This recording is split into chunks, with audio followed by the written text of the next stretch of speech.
Okay, here we are. I'm Jason, and this is Paul, and we wanted to do a training.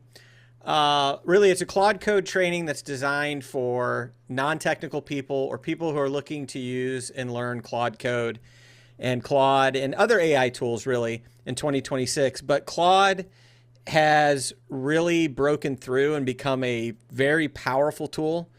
And a lot of people are sleeping on it. They don't know where to start. And a lot of the trainings out there are by coders and very technical people. I'm a filmmaker and creative. I have zero coding experience in my life.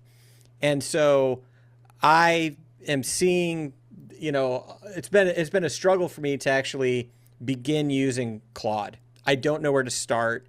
And I really haven't had any education on it at all. I've watched a couple of YouTube videos, but I haven't really applied it. And so, Paul, I asked you to come on because we've been on this AI journey a little bit together. I have been focusing mostly on video production, AI generation for design, image, video, and audio. And you've sort of gone headlong down this path of vibe coding and Claude specifically. And so I just want you to share a little bit about your journey because I think it's safe to say that in less than a year, vibe coding and Claude has significantly changed your life. What would you say about that? Yeah, man. I have a similar background to you. I've been in the broadcast, television, and filmmaking world for my whole career, about 20 years. I'm an editor, kind of first and foremost, and been doing editing for 20 years. So, I come from the creative side. Um, I've never felt like I'm just in that box, though. I'm just an editor. I'm just a filmmaker. I just do this. I've always been very creative. I've considered myself a builder. And what these new trend of AI tools has really allowed me to do, and I've seen this in the last 12 months, is be able to take an idea, an idea maybe that requires skills that I never had, such as programming or software engineering, integration, coding, and now I can use a tool like Claude Code to prompt it to give me an output that I'm looking for. Some of the stuff that I've built in the last year, I've shipped and I have users, some paying users, some things I built just for me, very niche products. If I look at my folder, I won't share it with you, but if I look at my folder that contains all my projects, it's over 50 things at this point, over 50 ideas that have gone all the way to shipped and users, or sometimes they die in the infancy stage because I either don't have a use for them or in the research of them, I realize a better tool already exists. So I've done a lot. And what I'm hoping that I can do here is just get you kick-started. And to the extent we share this with people, maybe get some other people kick-started in a way that's not scary, not overly technical. And I'll say it up front, you don't need to know anything other than how to download and install an app to get started. So hopefully that'll get people excited. We want to help ourselves take advantage of this massive shift that's happening in the economy right now, in the job market, in media, and in tech. Right now, there's a chance to be really left behind. And you and I've been in working in AI professionally and as a hobbyist for like 2.5 years, and you came along not too far behind me. So we've both been involved in what's going on in AI, but 2026 is a great opportunity to just like double down and really add to your skill set. It'll open up opportunities in entrepreneurship and on the job market. And I think we're looking to do that as well. So what I have here is I have Claude. I've got the app on my computer. I also have my terminal opened up. Those are the only two things I have opened up right now. And we're not going to walk through how to set up a Claude account or anything like that. You can go, you can set one up, you can get the $20 a month plan. You can go get yourself set up, download the app, get yourself situated. But then this is basically the starting point right here. So, first thing I want to ask you about, Paul, when you're looking at this, when I'm looking at this interface, when I come here, it just says, how can I help you today? When you work in Claude, are you using this app interface or are you working with Claude in a different way? And what does that look like? Yeah, so we're not going to use the app here today. So we're going to get Claude Code installed on the command. It's a command line tool only. We're going to get Claude Code installed. But before we do that, I'm going to go over some setup that you want to do, just like folder structure. So why don't you bring up Finder and decide where you want all your coding projects to go? I have a folder in Dropbox that is sort of like my main folder, and within that folder, all my projects kind of exist. So I'll let you decide where that is. I don't know if that's going to be in your documents. Maybe you have a special place in your Dropbox where you want it to be, but you decide. You're going to create a new clean Yeah, folder. for right now, I'll just do it in my documents, just Okay, at perfect. this point. And so I'm going to create a new folder, and that folder I'm going to call what? You could call it coding projects. You can call it Claude Code, whatever makes sense to you. And within that folder will be your individual applications. All Let's. right, great. So I'm going to make a folder called Coding Projects. That is Okay, great. made. Now Okay. open that one up. Mm-hmm. So what I do here is now I'll create, like, we don't yet have a project. We'll create one soon. Like we'll come up with an idea, but I'll create a folder within here called General. Look, I like to keep everything lowercase once we're in here, so I would just do all one word, lowercase general. Mm-hmm. And within this folder, this is where I launch Claude if I just want to talk to it in a non-project specific way.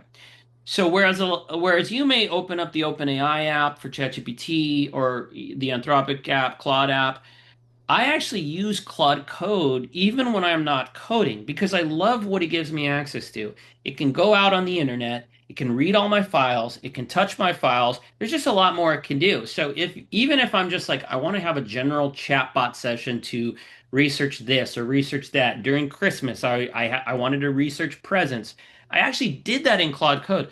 That might seem unusual to people because they're like, that's not coding, you're not building an app, but that's what I'm here to teach. Like, there's a lot of ways you can use Claude Code in a way that's super powerful. So, the general is a good catch-all space to have a chat where maybe you don't really know where the chat belongs in yet. So, we'll create that folder for now, but now we got to actually go install Claude Code on this computer. So, open up a web browser and you want to let me look on my you want to go to the Cloud Code website, which I tried typing in Okay. cloudcode.com. It's actually not that. So it's you Hang can on. Google Cloud I Code. I think I've got it here. So the way you install it, it's right there. That little command that says get Cloud Code, that is something you're going to run in terminal. So you can just click that button to copy it. You can Okay. bring your terminal back up. Yeah, and let me go ahead and let me share my whole desktop.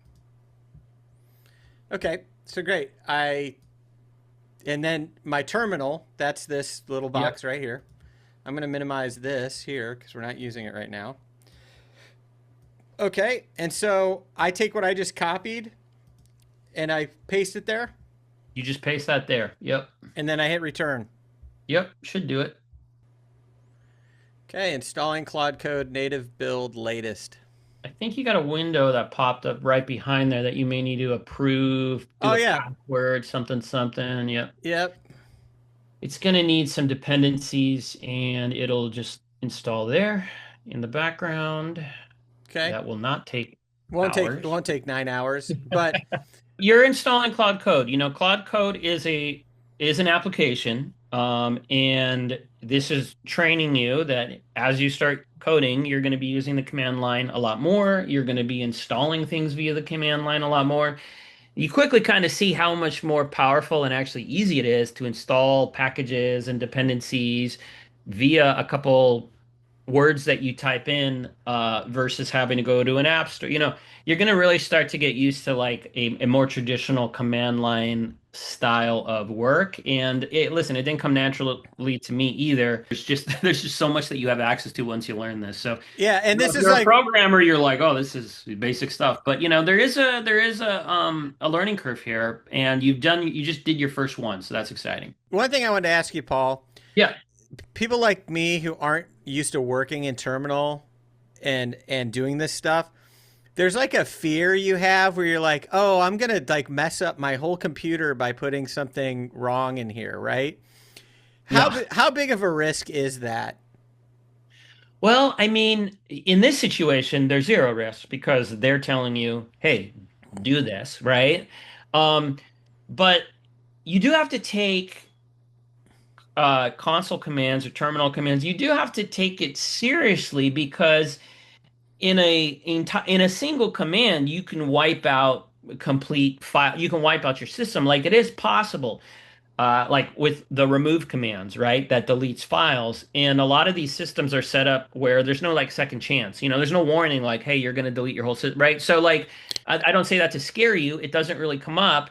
And Claude has never d accidentally deleted all the Yeah. files. And I run it in dangerously skip permissions mode. So, this doesn't absolve you from having backups, from making sure, you want to have all that best practice on what's on your system.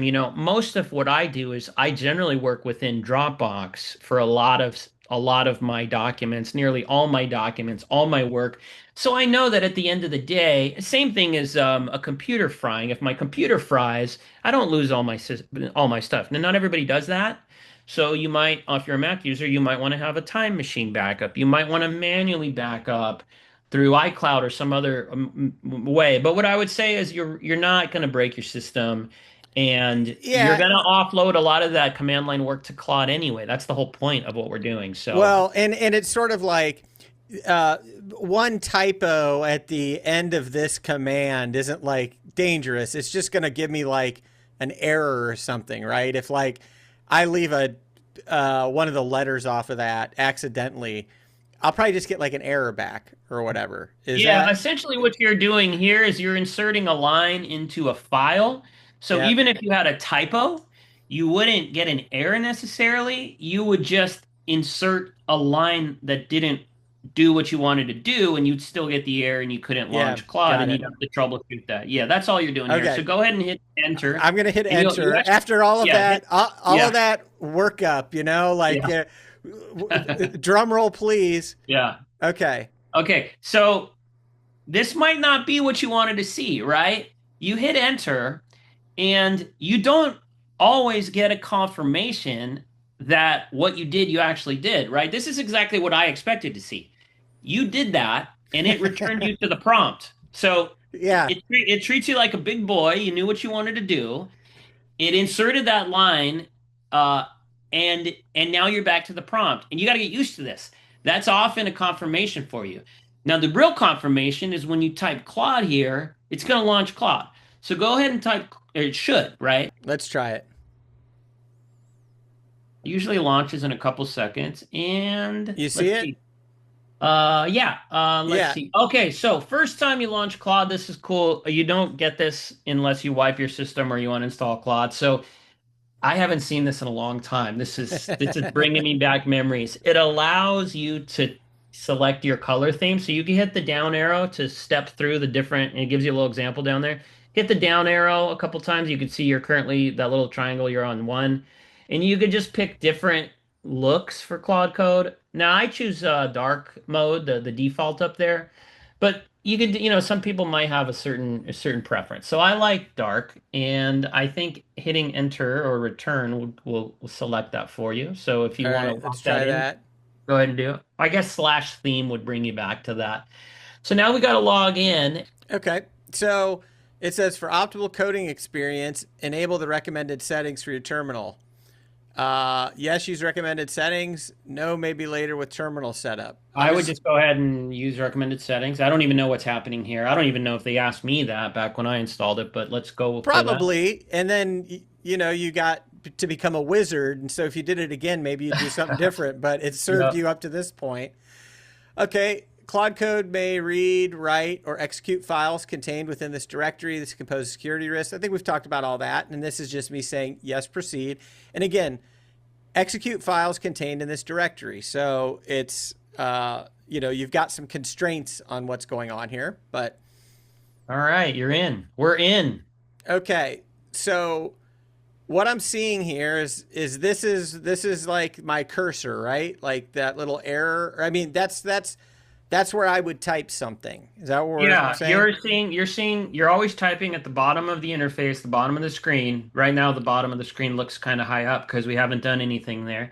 But there will always be that box, that single line box at the bottom. That's where you'll be prompting and typing in text. Once we start working with this, you'll start seeing stuff above it. So, let's bring up your Finder window again, if you Yep. can. We had the general coding project. Okay, so I want to explain something. This is important here, okay? So you just launched Claude Code because I said where you were in the terminal, I said type Claude and you type Claude and that launched this whole first time setup flow. But I want you to pay attention to something here and I want you to always look at this when you launch Claude. So under the cute little Claude icon, welcome back, Jason. You see it says slash back in the terminal. It's a little to your right. You see it says Hmm. slash user slash Jason Ring. So that's your home folder, right? You know what that folder is. That's the folder where you have your documents folder in there, movies. Um, if people are sloppy, maybe they save a lot of stuff within Jason Rink and not a subfolder. That's really important. And this is like the first thing that you want to pound in your brain. Unlike an app, like when you launch Claude, the app that you had up at the beginning of this call, or ChatGPT, where you can organize your projects on the left-hand side, and hey, this is every chat you've had, this is your history. Claude Code doesn't work like this. Every time you launch Claude in a new folder, you are launching a brand new instance of Claude that has no memory, no understanding of what you've built in other folders. You're saying, hey, we are now here in this code base or in this application or in this whatever you want to do. And that's actually very powerful because sometimes you want to return to project A and you don't necessarily want it to know anything about what you did in project B, C, D, E, and F. And you may want to come back to a project and resume where you last left off. You can do that with the command. So the first thing I'm going to actually have you do is exit because we don't actually want to have launch Claude Code here. I mean, it's fine that we did, but we want to actually go into that new general folder, right? Okay. So the first thing you're going to type in Claude Code is exit. You're just going to type exit and you're going to get out of there. All right. So I'm going to exit. And it's going to say bye to you. Okay. So Claude Code, the application has ended and you've been returned back to a prompt. Yep. Okay, you see that? So that's your prompt. You're back in your shell. Um, the modern Mac uses ZSH. It used to be Bash. It kind of doesn't matter. It's just like that's where you prompt stuff, right? So I now we I want want to to go I want to into general. I want to stop you very quickly. If at this point, and maybe it's helpful that I would just do this right now, is if I close this terminal that I'm working in right now, correct? Yeah, you That's just can I can go, close that. go for it. Yeah. All right, great. So cuz I'm not using it right now. Like I just exited Claude, correct? But I'm Yeah. still in my terminal. Okay. If I shut down my terminal in the middle of doing something with Claude, what will happen? You'll get a warning first because it knows that you have an active process going. That active process is the app Claude. So if you shut it down, it'll say, this is still running. Are you sure you want to shut down? Then you click yes. You haven't lost anything unless Claude's in the middle of an answer. It's possible you've lost Yep. the answer. But if Claude isn't actively in the middle of an answer, you can get back to that exact same state at any time by hitting once you're back in Claude slash resume, and we will use that a lot. Okay. So you can exit at any time. If you got to leave the house for a meeting and you were like deep into something, you never lose that work. It's always there. Okay.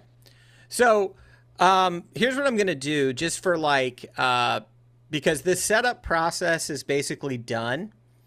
We're all set, right? Now We're all set. I could go ahead and close this out. And then now, after you've set it up, now it's like, okay, I want to go ahead and do a new project, right? Right. So I now want to actually make something. So I'll go into terminal and I'll open it up. And here's my terminal screen just like it was the first time. And so what do I do now? And this is what I would do every time going forward, right? Yeah, Like exactly. I'm just going to type Claude in here. Not yet. No, Okay. because this is a continuation, I guess, of what I was saying. You want to always launch Claude from within the folder that is the project that you're working on. In this case, we only have that general folder, right? So we're Okay. going to start in general. So I'm going to show you how to do that. So, Okay, great. so let's view general in Finder. So back Yep, in yep, yep. Finder. That's in my documents. I made coding projects Yep. and there's general. There Okay. it is. So let's see the so go back one, just hit the back button in Finder. We want to see general. There it is. Now bring back the terminal window. Okay. Yep. Now make sure you can see both. Yep. They're not overlapping. You could put the Finder back where it was, so they're Oh, not I got you. overlapping. You don't want them You're gonna do some overlapping. drag, yeah. So in the Okay. terminal, you're gonna type CD, which stands for change directory, Mm-hmm. space bar. Mm-hmm. Now you're gonna drag that general folder over to the terminal, and it's gonna drag the path into the terminal. Really? There it is. Wow. Now That is hit cool. now hit enter. Oh, hang on. Okay. All right. So now you've changed the directory in a Linux way, right? So now you're in, as far as the terminal is concerned, now you're in that folder. Okay. This is what it looks like to be in the folder in in a terminal. Let me show you another way to do it that I find really cool. Right click general in the Finder window now. Uh-huh. Here's another way you can get there. And then go down to quick, I think maybe quick actions. There's a new terminal Yeah, at folder. yeah, right there. There it is. It's already built it. New terminal at folder. Open that. Just click that. So there, That now you're in terminal at that folder. So that's another way you can visually just get it open and make sure you're in the right I spot. got you. So you can do CD Yeah. space drag, Yep. or you can just now go to that and right click and new terminal at folder. So that's great. Yep. That's like two ways Two to ways. get there. Because every time I open up terminal, I'm done using Claude or whatever. I come back the next day. I'm gonna have to open up where I want to be working from. Exactly. Yeah. And if you just double click the terminal application like you did the first time, it's Yep. just going to dump you into your home folder every single time without fail. Yep. Now you know that you can actually open it in a different way, which is right clicking where you want to be, or you open I always open terminal at the home folder. It's just the way I work. So I do like the shortcut, like the spotlight shortcut, like Yep. command space. I start typing term, I hit enter, terminal opens, and then I go where I want to go. So at this point, you have two terminals at the same location. So you could close one of them, Got it. Yep. Great. and then we'll launch Claude. Okay. So And I'm then in. here's where I want to introduce you to the most fun part, the dangerously skip permissions mode. Okay. Now, I love that they use the word dangerously in it, but honestly, I would say at this point, almost all coders use this. You get really tired of once you feel confident in your prompting abilities and you know that you're going to only ask it to do stuff when you want it to do stuff, this is the mode to be in. So I kind of want to teach you this mode first. Is this how you get into flow state working with Yeah, Claude Code? absolutely. Yeah. Okay. So you're gonna be the one of the first people to just always live dangerously. But it's kind of tongue in cheek. I think they named that mode, they named that flag because there is a warning. It's like, hey, maybe this isn't for you, but like I cannot tell you the last time I coded in Claude Code without being in this mode. It just doesn't happen. So Yep. I'm going to teach you the way I do it. And, if your users don't like it or if the viewers don't like it, hey, they don't have to do it. All right. So don't hit enter, just type Claude space. Mm-hmm. And then you're going to do hyphen, hyphen, two hyphens, Mm-hmm. the word dangerously, one more hyphen, skip, one more hyphen, permissions.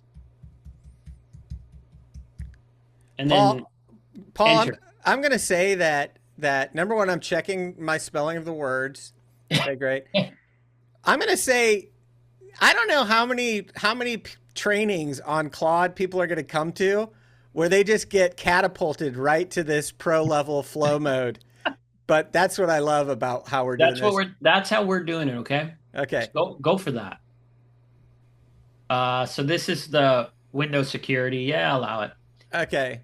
First time you'll see this. So go ahead and read this. In bypass permissions mode, Claude Code will not ask for your approval before running potentially dangerous commands. This mode should only be used in a sandbox container VM that has restricted internet access and can be easily restored if damaged. By proceeding, you accept all responsibility for actions taken while running in bypass permissions mode. I love it. I love it. And And I'll show you how to get out of this mode once you've launched it. You don't have to go back and launch again. It's pretty easy.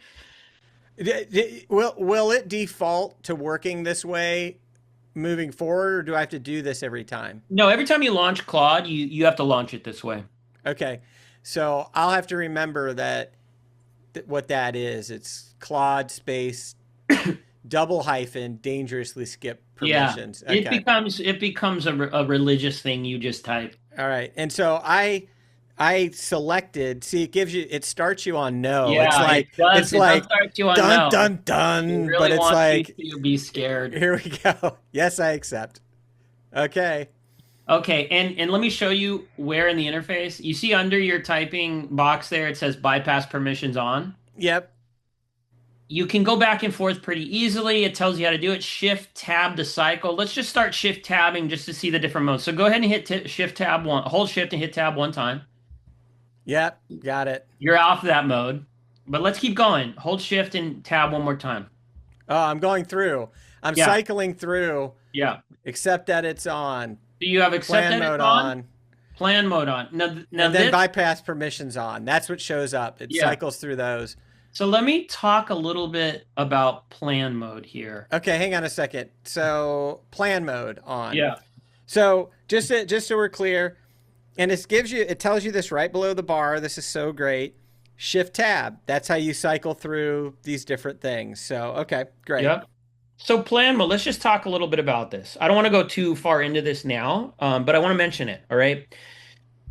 Starting with, I would say Opus 4.1 and Sonnet 4.5, Claude Code received a major upgrade in its ability to plan. And let me just define plan by you're at the start of a project, you have an idea of what you want to build, but you want to lean on the expertise of the Claude Code application to kind of step you through it, think through things you may not necessarily know, ask you multiple choice questions to get you thinking more thoroughly about how to do this, and build a plan that's really strong. It's very, very important that you consider, I would say, definitely use plan mode because I think when you plan properly and you take multiple steps and allow it to ask you multiple choice questions, you're just going to get to a better product or solution quicker. So there's a couple ways you can invoke plan mode. This is the way that I recommend it. What you just did, just turn on plan mode manually by hitting shift tab. I think if you're in the regular mode, it's like 3 quick tabs and I'm there. Maybe it's 2. I do it very regularly. It's not just for the beginning of the project though. If you want to add a new feature or you want to rethink through something, you'll learn when to invoke plan mode. So there's 2 ways to do it. There's the way you did it, or through your prompt, you could tell it, let's go into plan mode. I want to plan something. That word is a very key word that it'll pick on. So sometimes it'll put itself in plan mode on its own, but there's no better way to do it than to just tell it from the beginning, hey, I'm in plan mode. We're going to Now, plan. will you do that at the beginning of a project, or will you go maybe at the beginning, then you'll code, then you'll go back into plan mode, and you'll work out some things, and then go back into code? How do you use it when you use it?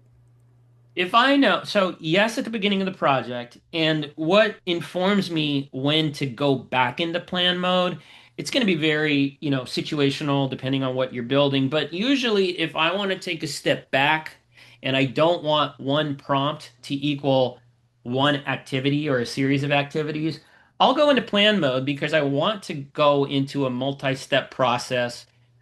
I'm very comfortable with the way that it comes back and asks me multiple choice questions. You'll see it'll like give you little check boxes like, do you want to do it this way, or do you want to do it this way, or do you want to do a hybrid of the first two ways? So it's kind of hard to say much more than that until we're in a project. But once you start using plan mode, you'll kind of naturally just see when it may benefit you in the middle of a project. Gotcha. Yeah. So let's do this. Let's go off of plan mode. So let's do shift tab again until we get bypass permissions on there. I know something that is sort of a simple project is to just build like a simple website. Yeah.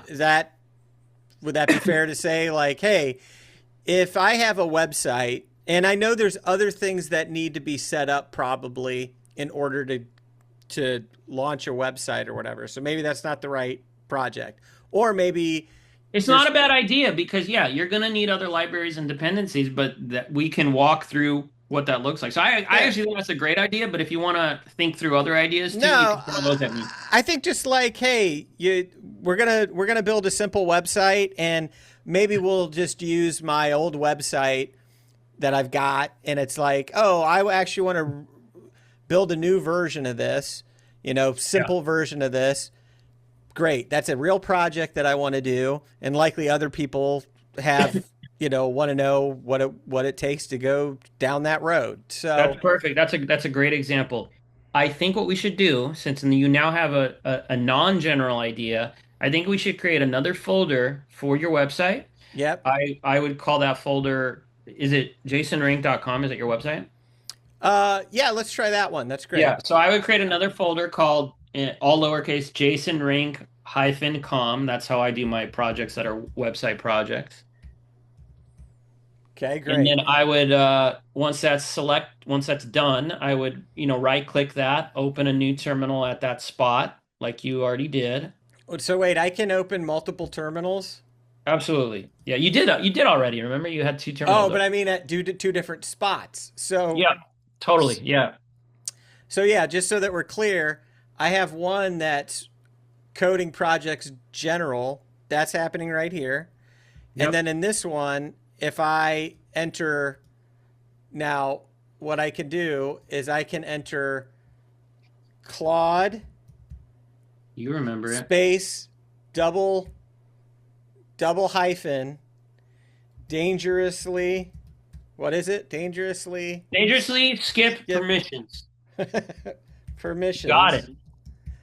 And if I hit this, it'll give me a new instance of Claude running. Yeah, and they can both run at the same time. In fact, I've been known to run five different things in tabs at the same time and just jump back and forth between them. It's very powerful.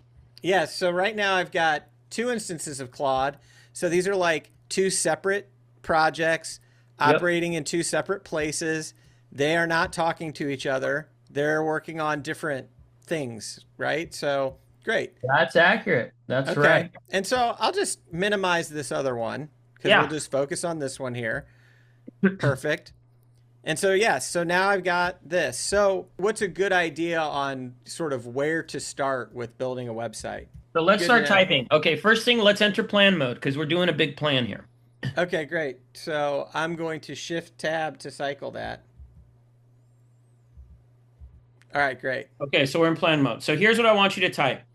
This is how this is how I usually start, very first prompt. Okay, type you are in a fresh repo for repository. You will be building, Do I need to put periods and stuff? yeah, period Yep. space. Okay. You will be building a new version of my website, and in parentheses, put your website. Well, I'm just realizing now that it's not live. Oh, well, it should be live, but that I Well, couldn't it's okay. access it. Yeah. You will be building a new website, a new version of my website, jasonrink.com. And if New. it's not live, it's okay. Hang on a second. Space that is intentionally simple. No React, REACT, Mm-hmm. comma, no heavy frameworks. End parentheses, period, new sentence. Don't hit enter. Okay. Goal, colon. Do I would just do like one parentheses, like this is the first thing I'm telling it. Yep. Okay. Okay. A clean, fast, modern, static site with a Mm-hmm. few sections and a contact form placeholder. Two, Mm-hmm. mobile first responsive design. Three, easy to edit content. Mm-hmm. Four, easy to deploy. And then in parentheses, static hosting. Now, I'll just tell you, period after hosting. And I'll just tell you, this is going to go on like kind of long, but this speaks to how important the first prompt is. Also, I'm reading this off of ChatGPT that gave me a starter prompt. So this is a situation where you might use an app to give you the prompt, that's like very meta, but like Yep. this is I've learned that the better your first prompt is, the better I think your product's going to be. So that's good. Okay, so Yeah, now and by the way, like we're just kind of playing, right? It's like, yeah. hey, in this instance, we're just seeing what would happen or how to go Yeah. about this. And Right. what you're telling me is that you went to ChatGPT and you asked it what would be a good first command for Claude to do this? Exactly. Yeah, exactly. And normally what I might do is say, "Hey, read my other code bases for all the sites I've built,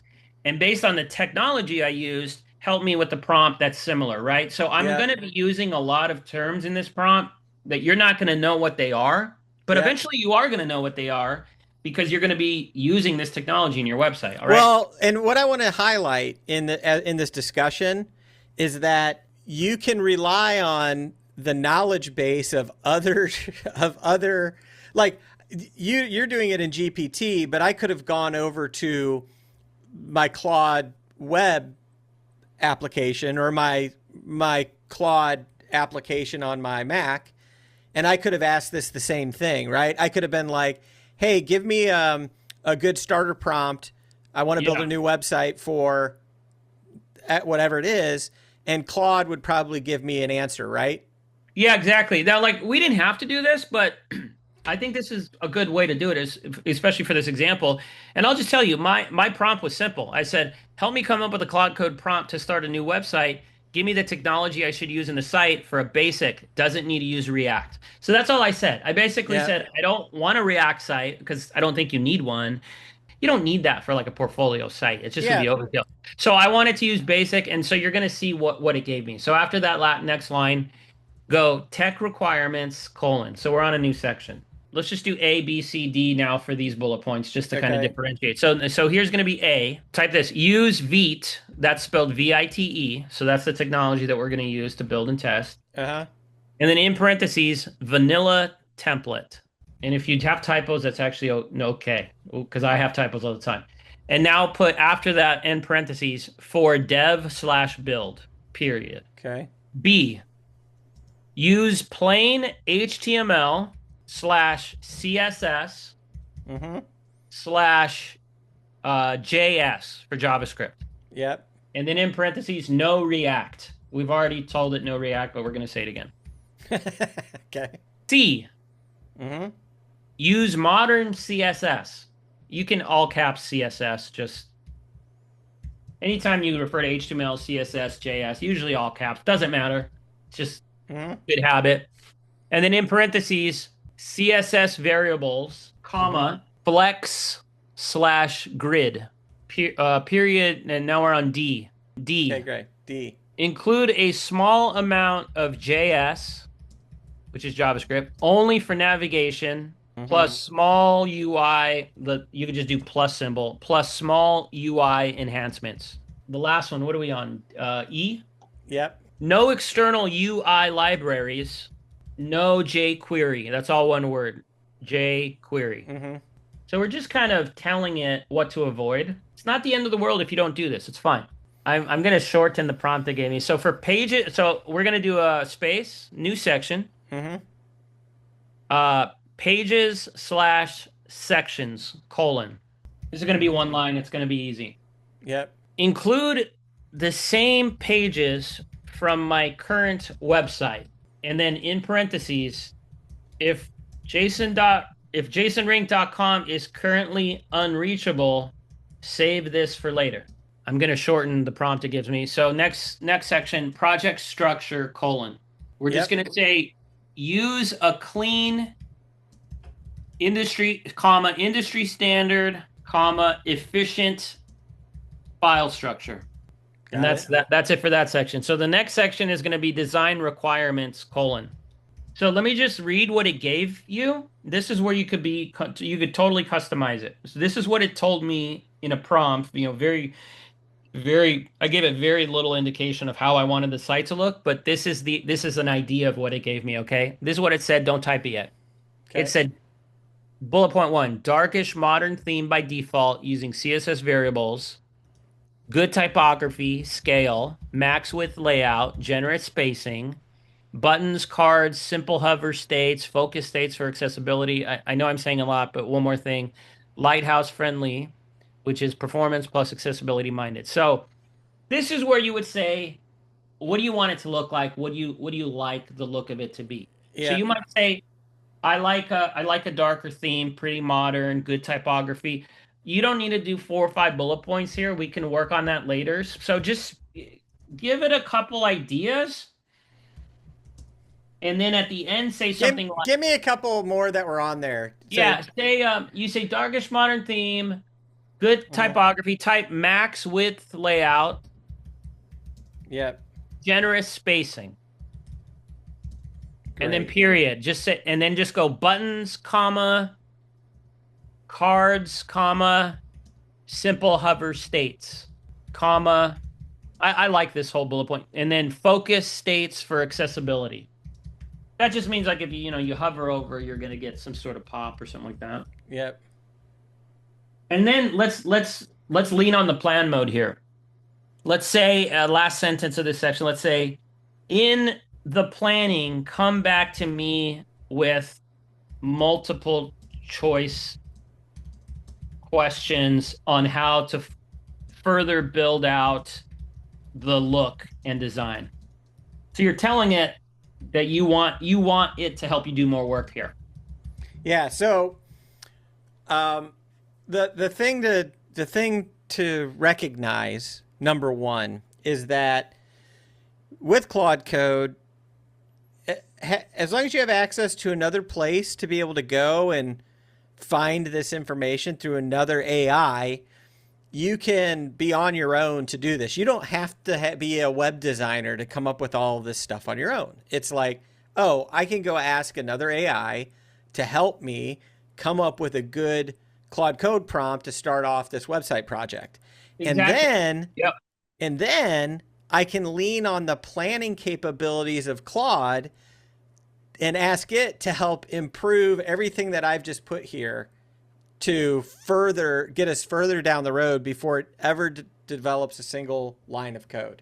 Yeah, exactly. And there are websites out there, I can't remember off the top of my head, that all they do, they're for designers and they just like catalog a lot of different other websites. So you can just browse like to find what it is you like.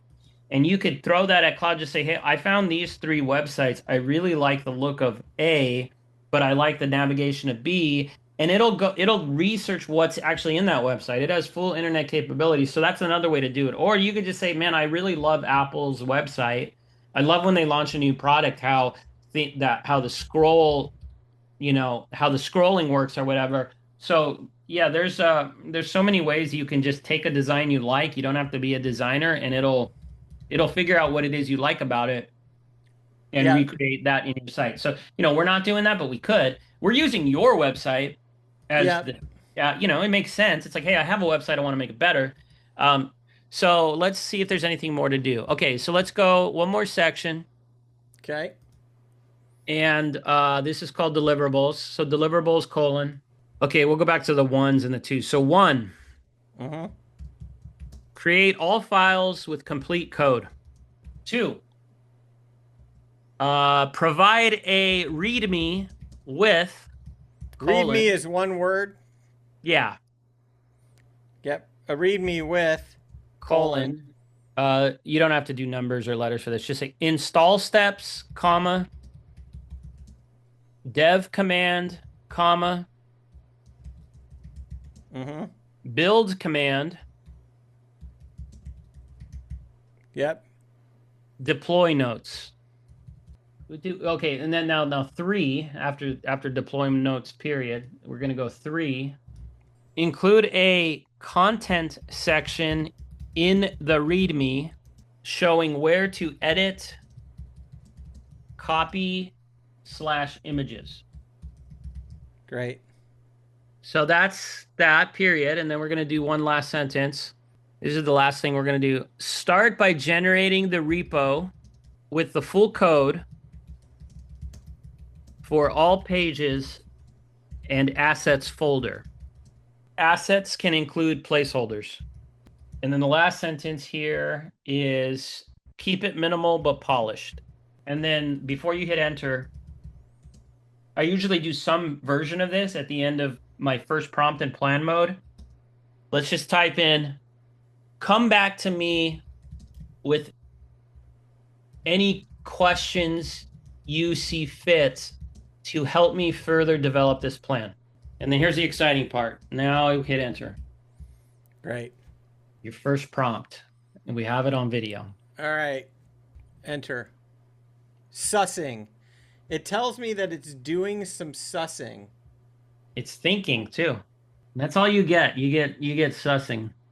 Yeah, it can't. You knew it wouldn't be able to reach your site, but that's okay. It even says that's fine. We'll work with it. Yeah, I don't really know why. It's fine. It says it's a certificate issue, so maybe yeah, it's probably your SSL. You might have to just update that on your host. Yep. Okay, so this is cool, man. So now you're seeing something that you only see in plan mode, which is this really cool multiple choice thing, right? So here's what I want you to see. Let's actually read through it.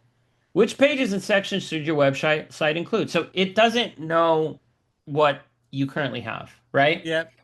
So it's going to give you some options. The most important thing to pay attention to is 5.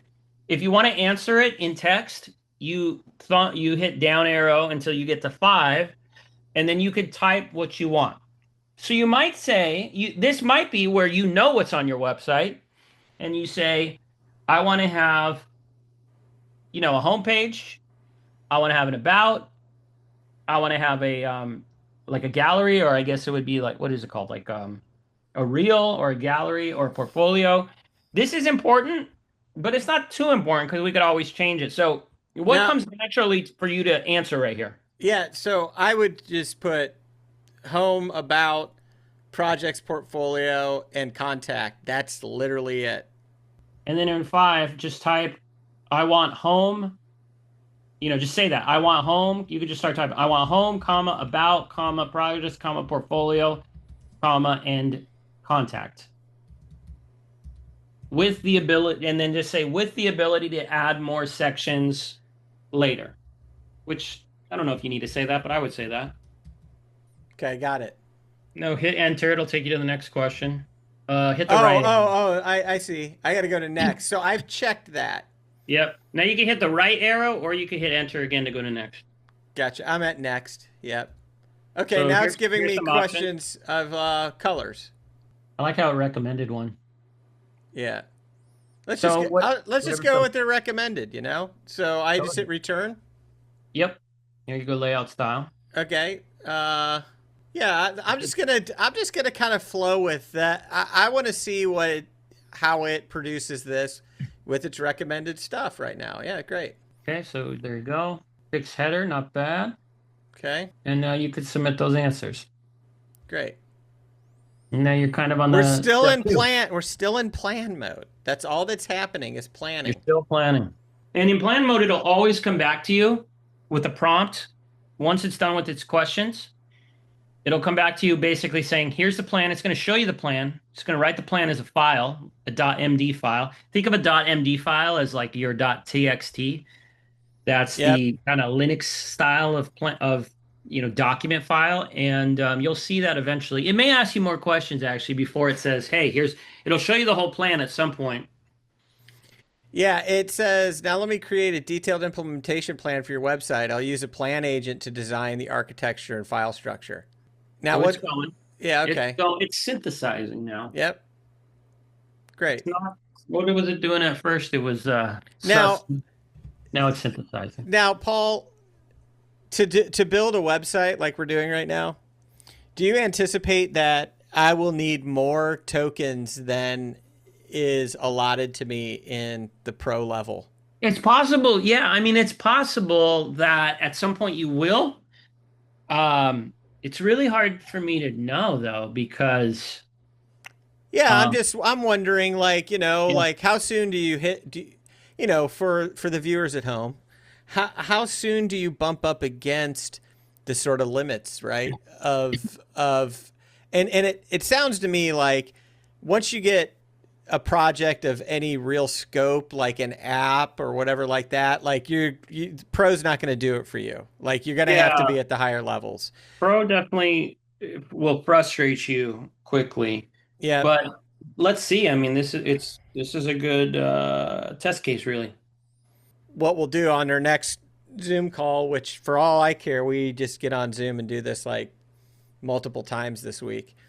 Um, and from there, then we can get into like all of the other things that I might need to create in order to actually launch and host a website, and maybe get into some of these other tools that you use to make it easier for somebody to put this code, to uh, enter enter into the terminal. That was kind of laborious what we did there, and it sounded like there's maybe ways to do that easier. And by the way, if I had put that in ChatGPT, would I have just copied what you gave me? Yeah, yeah, I would have just copied it. Got it. I probably would have made changes to it and then copied, in some Yep. sort of text editor Yep.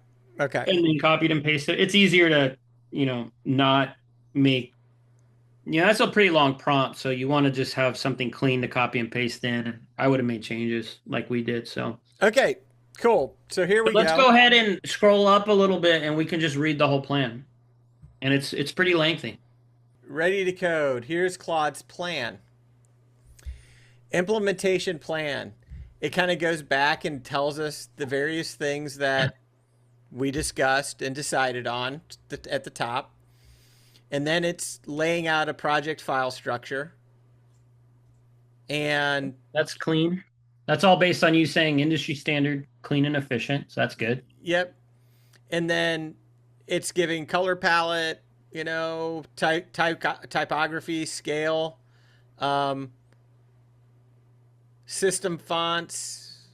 Yep. It's got spacing, layout, widths, like it's all of these different details, shadows, border radiuses, uh, transition times. So it's giving us a lot of different like technical details of how this website would actually be built. Yeah, it's putting all the meat on the bone. It's fleshing out what it thinks you wanted. And this would be a good sort of like, last chance to make some changes. Obviously, a lot of this stuff's technical. If you were a little bit more technical, you might be like, oh, no, no, no, that's not exactly what I wanted. And then you could keep talking to it. I don't think we're gonna really get here because we're gonna let it build and then we're gonna do, we're gonna change it after the fact if we don't like something once we Yep. actually start using it, right? Yep. So yeah, I mean, and it comes in here and it's interesting. It says, you know, the hero page, uh, skills, grid of technical capabilities, experience, timeline, or cards. So it's like it's mapping out what this is gonna look like, and what happens when you hover, and yeah. So I mean, the contact form. It really is breaking out all of these different things, and Yeah, I there's don't see anything yet that I would even have you change. So it's pretty spot on, I would say. And then it yeah. goes into the phases. If you just go up a little, you could see it's now stopped talking about the technical details and now it's telling you about how it's gonna do this, right? Yep. Yep. And again, as somebody who doesn't know code, like what you did was through GPT, we shortcutted a lot of stuff that somebody who is a coder might have needed to think through or whatever, and they would have known some of the things that they wanted to put in that initial prompt. What we did was we took knowledge from elsewhere, we brought it into Claude, a bunch of words and stuff I didn't know what it meant, but we're just sort of trusting that an AI understands what it means to build a website out, and that it's going to give us a prompt that's going to help another AI to effectively do that. And in this thinking mode, we're getting out in front of the process, like way more than if we just went into the coding and we were like, build me a website. Like, Yeah, well, here's the thing. Here's what I'll say. It's very likely that had we not gone into all that detail, a lot of this stuff would have happened anyway. You know, it's not going to build you a totally janky, crazy, crappy website. Had you simply said, "Yeah, I need a new version of jasonrink.com. I don't know anything about coding. Build me a website, make it look nice." Like you would have still gotten to this place maybe close to this place, but we just added a little bit more specificity, and we could see that reflected in what it's telling us it's going to do. It's not, it's still coming up with a lot of stuff on its own. Like, how do you handle the hero section? It hasn't seen your website yet, right? So yeah, how do we handle the hero section? What do we do in the about? What do the forms look like? And then the technical stuff. So yeah, I would say that it's definitely better to have to put a little bit more context in like we did, but you don't have to. When I started building things, I didn't know what I know now. So it yeah. was just more natural language, build me something, and then you kind of understand it as you go. So once you feel comfortable there, I don't see anything that needs to change. I would say yes and bypass permission. It'll start building. Okay. And this is the piece that will take, I mean, we've used a decent amount of tokens so far, but this is the act. Now it's actually creating files. And if you open up while this is happening, if you go back to your Finder window and open that up, you're probably going to start seeing some files just start popping up. And Yeah. that's kind of cool to see. Let me see here.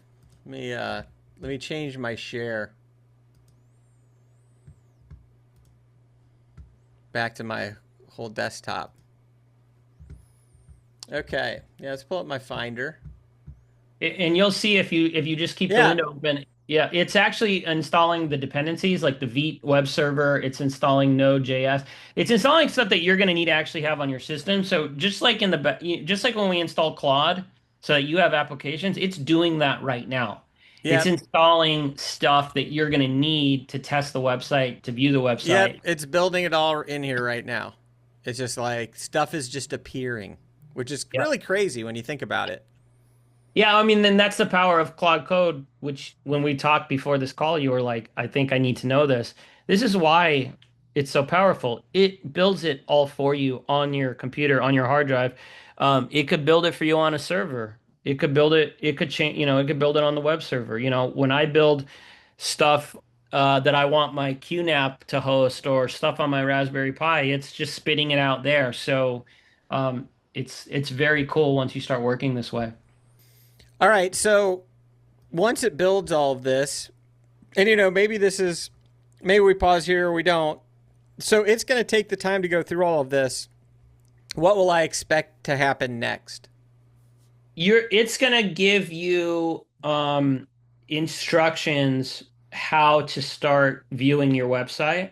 Mm-hmm. It's probably gonna say we've installed your Vite server. It's accessible via local host and then whatever the port is, and or the command here to run your web server, enter this command in a different terminal window. That's probably the best way to do it because Claude can almost only have so much running in its own session, like in the background.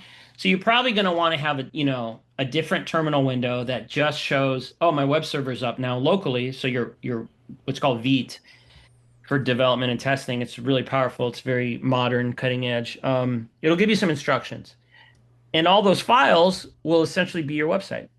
And then you Gotcha. can start changing it and adding to it, changing copy, um, building it And out. and a lot of that process I'll be able to do you know, through natural language Yeah, talking to exactly. Claude Code. Exactly. Yeah. If it gives you a very generic about me, you'll say, well, this is the exact about me I want to use. Paste Yep. it, copy and paste it in. Or, hey, this is the exact about me I used to use. How can we make it sound a little bit better, less da da da da, and then you're working with it that way. Right. Yep. But I don't think it's gonna take too long. I mean, you're gonna get to a site pretty soon here. Yeah. Yeah, because it'd be cool to be able to see that and be like, okay, this is what it gave us. And then, you know, um, between me actually having access to my site to the degree that I want to use that for any purpose, like I'm not sure, reference it or whatever, or to the degree I want to go in and make changes to what this is, that's all like a next level thing. Like that'd Yeah, be another session. But exactly. Yeah, you have to make this actually proper and yeah, not placeholders. But um, that I don't know. I would say if I had to put a time on it, I would say probably worth 40% of the way once this is done, and then yep, the next 40 is dialing it in, and then maybe the last 20% is actually getting it to be hosted where you want to on your web server, and that whole process of how do you, start using stuff like GitHub, and you can start using a repository on GitHub to save state changes as you go, as you build. That's probably a whole separate lesson, but it will end with this being on your web server if it is something you decide that you want to push live. yeah. No, well, that's great. Well, listen, I mean, I just want to be, conscious of the time we've been on for a while, and what I want to do is um, think about what it looks like to find a place to pause. I was kind of hoping like, hey, maybe it'll be something we can at least look at, like, here's their version one or whatever. Yeah, let's see where it starts. Complete. Okay. Verify the project structure. It did. Perfect. Your new website is complete. Here's what I built for you. And this is listing all of these different things. Yep. Okay. Foundation good. Components nice. 4 pages. JavaScript modules nice. We got some assets and placeholders. We got the design. It already told us about that. Next step. Okay, so next step. Since Node.js isn't installed on your system, you'll need to do it. So, that's another thing. We'll install that. It's easy. We'll install all the dependencies. So npm install, basically everything that the site's going to need is going to be listed on a file. And when you run npm install, it's going to install all those things. It's a one-time thing, so it'll need Node.js. It'll need some stuff, right? And we'll go through that on another step. It's pretty cool. Start development server. When you run npm run dev, that's going to start the server. So you're going to run a command in terminal, which will start your server. So you could start like looking at the website in a way that users online will work at look at the website. You're just locally running the server instead of your server being, in some data center somewhere that serves Yep. everybody who hits your page. And then build for production, npm run build. That's a different way of invoking your server. Build meaning that's the live final version. That's what people are going to see.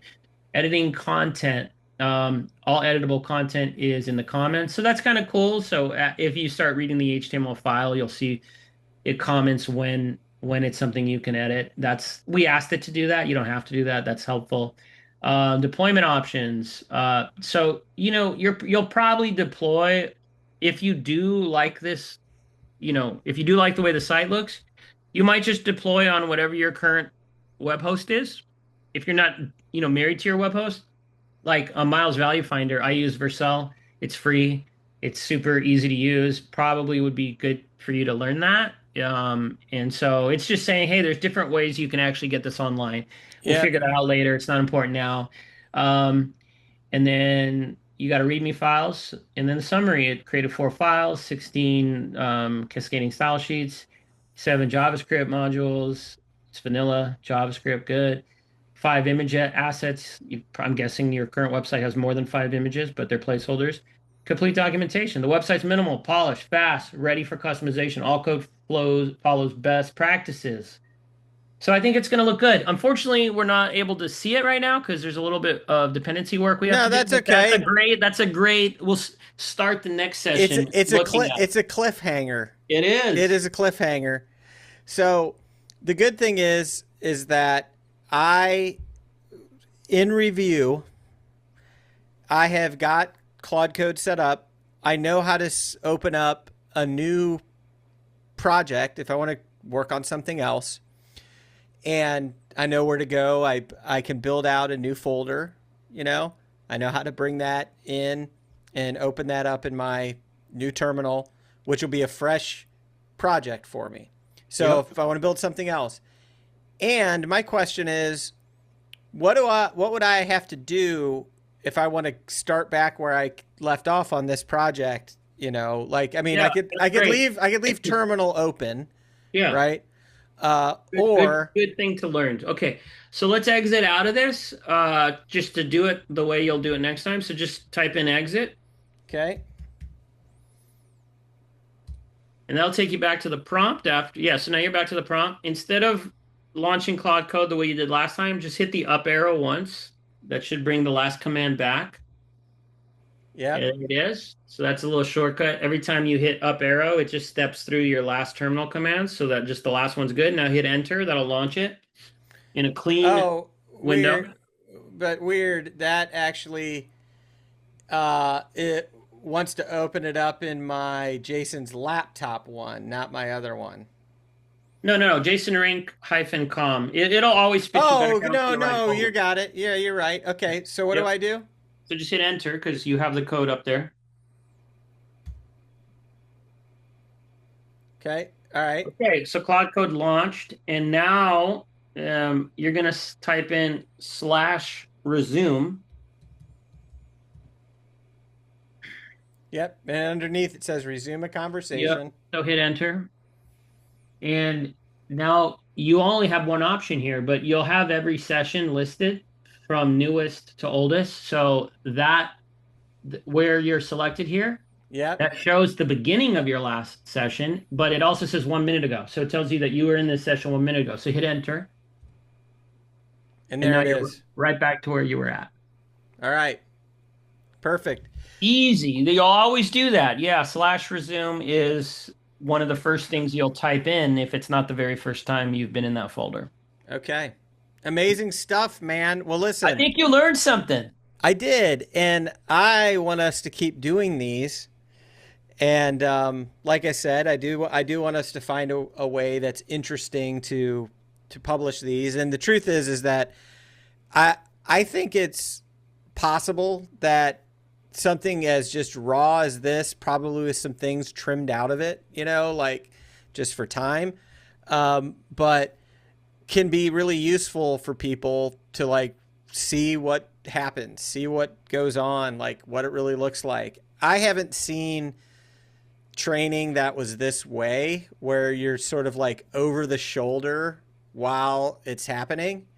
And so for the next time, we'll come up with some more interesting anecdotes to talk about while we're waiting on things to happen. But um, I thought we did an okay amount of anecdotes. yes, it wasn't bad. So, but anyway, so Yeah. this is awesome, dude. I love it. So let's go ahead and close this down, and we'll pick up with this and learn some additional like ninja hacks and additional tools and things that we need to do to be more prepared to create other projects, host them, store them somewhere else or whatever it is. I know there's like GitHub and Vercel or whatever, all these different things, and finding out what those things are and how those help, how those are necessary, what they do to be able to move to getting this thing live, and then how those things will maybe benefit us as we're building other projects out. Is that Yeah, yeah. And what I would say is, I didn't know what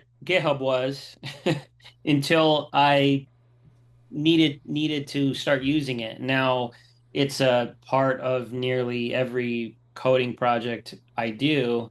some version of Git, whether it's GitHub or a local installation of Git or something, is just every coder uses that. And eventually you'll learn that and then you'll start using it.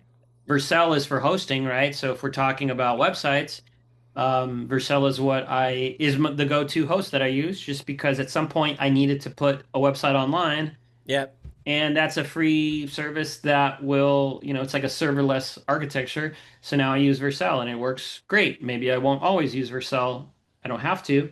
For a basic website, you don't have to. We'll cross that bridge. So you'll start learning these things as you have to learn them. And if you're like me and you don't have somebody over your shoulder, you're going to do what I did. You'll just go to ChatGPT. Maybe you'll use Claude Code, um, and say, "Hey, okay, I got this website. What are my options for hosting it?" That's the first time I ever heard Vercel was a question like that. How can I host it? What are the options? And I landed on that, and it's been good. So yeah, I think we should keep doing this, and I'm glad you got a little jump start here. I think you'll see the wheels spinning on things you could do before long, if not already after this call.